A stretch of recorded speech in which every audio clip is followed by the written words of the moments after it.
गीता अध्याय नंबर 16 के श्लोक 23 में कहा है कि शास्त्र विधि को त्याग कर जो मनमाना आचरण करते हैं, मनमानी पूजाएं करते हैं जो शास्त्रों में सदग्रंथों में विद्यमान नहीं है, तो उनको न तो कोई सुख होता है, न उनको कोई सिद्धि प्राप्त होती है और न ही उनकी गति होती है, अर्थात व्यर्थ, यूजलेस।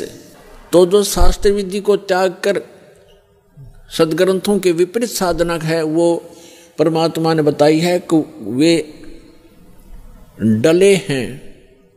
ढेल माने डले, कंकर पत्थर जिनकी कोई वैल्यू नहीं है।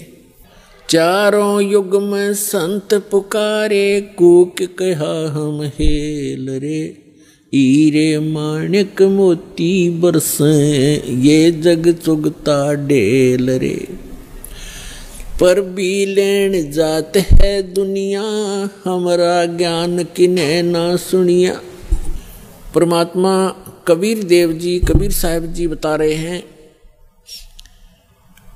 कि लोक वेद के आधार से, दंत कथाओं के आधार से शास्त्र विरुद्ध साधना करते हुए ये प्राणी कुंभ के मेले का अनुष्ठान करते हैं और पर भी लेने के लिए जाते हैं वहाँ कल्याणार्थ।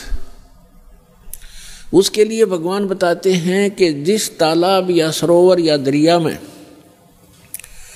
आप स्नान करने जाते हो, कोई पर भी निर्धारित करके, आपसे पहले वहाँ उस तालाब में, सरोवर में, उस दरिया में मेंढक, मछली और बहुत से कीड़े मकोड़े पहले से ही विद्यमान होते हैं, जीव जंतु, और वो तो सदा ही उसके अंदर नहाते हैं। क्या उनका कल्याण हो जाएगा? जिस प्रकार उन मेंढक और मछलियों का कोई कल्याण नहीं हो सकता, इसी प्रकार आपका भी उस पर भी में नहाने से आत्म कल्याण नहीं हो सकता।